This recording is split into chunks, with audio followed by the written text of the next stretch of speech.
Hi everyone, welcome back to Corporate Decoder, the place where we try to make sense of the sometimes wild world of corporate America. And today we're digging into Traws Pharma Inc., specifically an 8K filing about a pretty big deal they made. So you know how sometimes companies buy other stuff to grow their business? Well, that's exactly what happened here, and it involves some interesting players. We'll break down what they bought, who they bought it from, and whether it looks like a smart move for Traws Pharma. And before we dive in, if you like these clear, simple breakdowns of business news, make sure you're subscribed and join our Discord community, linked in the description below. It's a great place to chat about these companies. All right, so on September 9th of 2025, something pretty important went down. Traws Pharma Inc., which will call the company, entered into an agreement to buy certain assets from a company called Virome Inc., or Virium for short.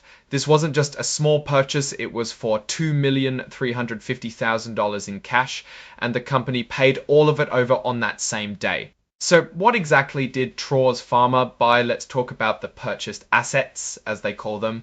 The big deal here is they got their hands on things related to a special antiviral compound, a paralidine antiviral compound. This includes their entire focus on this compound, their whole program pipeline related to it, and any actual medicine or product that could be made from it. Think about patents, actual patents, and even ones they are planning to get patent applications. They also acquired all other special knowledge or creations that Virium had related to this program and product. This is super important because intellectual property, or IP as the experts call it, is often the most valuable part of a biotech or pharma company. It's like the secret sauce. But wait, there's more. The deal also included something called a third-party license agreement. This means Traws Pharma is getting rights that Virium had from another company. This could be crucial for developing or selling whatever comes out of this new asset purchase. They also got all the paperwork and approvals from governments or similar agencies related to developing, making, or selling this compound or product, including any back and forth discussions that happened.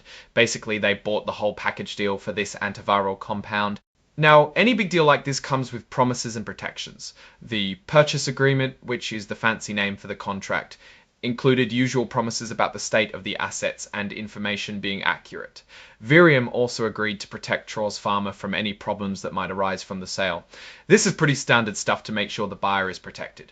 Here's where it gets a little more interesting. One of the key people at Traws Pharma, Nikolai Savchuk, who is the Chief Operating Officer, also has a big role at Virium. He's the executive chairman there, meaning he's in charge of meetings for the board of directors. Even more significantly, he controls investments in Virium and owns a large chunk of their stock indirectly through a company he manages. And it doesn't stop there. Dr. Robert R. Redfield, MD, who is Traws Pharma's Chief Medical Officer, is also acting as a strategic advisor to Virium and is on their board of directors. So you have two very important people from Traws Pharma deeply involved with the company they just bought assets from. This kind of situation raises a flag, usually called a related party transaction. When people involved in one company are also involved in another company, it can lead to potential conflicts of interest. That's why it's so important that both Traws Pharma's audit committee and its board of directors reviewed and approved this deal. They specifically looked at the fact that these people were involved on both sides and decided that the deal was good for Traws Pharma and that the price they paid made sense. This is a big deal for making sure the purchase is seen as fair and not something done just to benefit insiders. This section essentially confirms that the asset purchase we've been talking about is now complete. All the information in item 101, which detail the agreement, and the deal itself is applied here too. So we know Traws Pharma has officially acquired these important assets from Virium. Now, let's talk about the paperwork. The actual contract for this asset purchase is filed with this report. It's labeled as Exhibit 10 ORN. There's also a note that some parts of the agreement, like certain attachment schedules and exhibits, have been left out in accordance with rules.